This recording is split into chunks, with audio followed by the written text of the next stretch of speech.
It seems to me no names are named. There's no direct accusation the Prime Minister himself organised these parties. There's no reference to whether he attended these parties. But what it is saying, I think, in very strident terms, is there is a culture of excessive alcohol consumption, of one rule for us, another rule for everybody else, of a sort of oversized, bloated and irresponsible department surrounding the Prime Minister, and misuse of the property and misuse of the site of 10 Downing Street.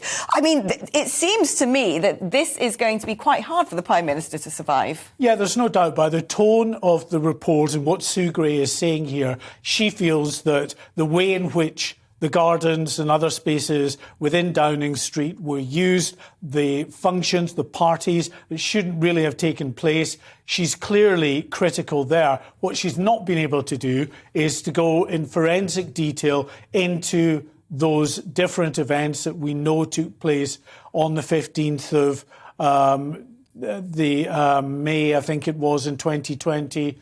Other events, some 16, I think, we're talking about over a period of time between 2020 and 2021, when we were in varying degrees of lockdown. She's not been able to do that because, in a way, she's been hobbled by the Metropolitan Police, asking her to just make minimal reference to individual events that they are investigating. So that's meant, really, that she can't go into any of the detail on those events that we want to know about. The event, for instance, where 100 people were invited by the Prime Minister's principal private secretary. And of course, we know that in the end, some 30 people turned up, including the Prime Minister and Carrie Johnson at that event.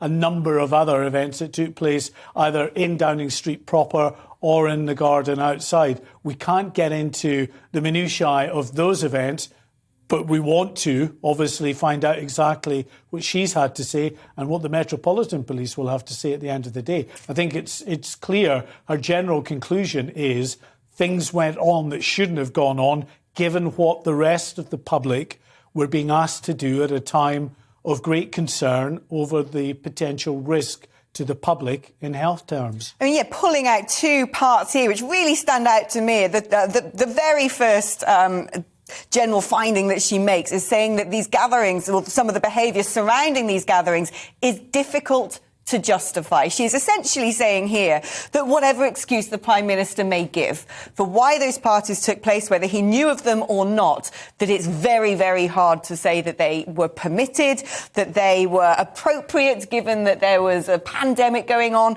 And then, of course, she goes on in point 4 to talk about the excessive consumption of alcohol. Using the word excessive is not appropriate in a professional workplace at any time. That is pretty damning.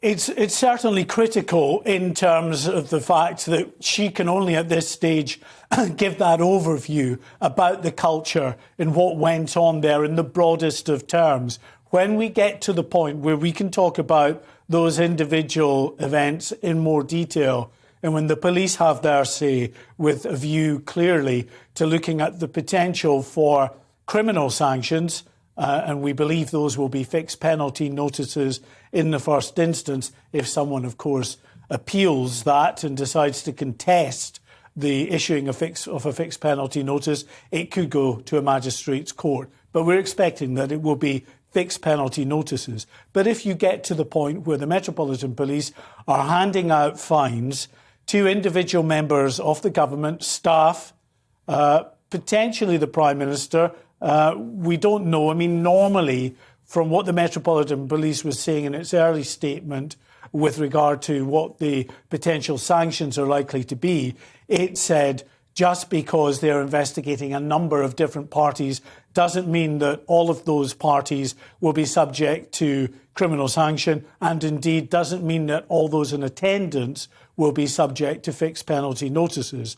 So that might mean that what they're going to do is follow what has become custom and practice with a view to investigating these larger scale parties during the pandemic, where they've gone after the organisers. So does that mean, for instance, it's someone like the principal private secretary to the Prime Minister who sent out the invitations? Is he classed as an organiser, whereas the Prime Minister is just an attendee? I think whatever, this is going to be very awkward for Boris Johnson, given what Sue Gray has said here. It's clear she is critical of the way in which these events have taken place. They shouldn't have taken place when the rest of the country, as she said, was abiding by these strict lockdown procedures to try to ensure that everybody's health was safeguarded.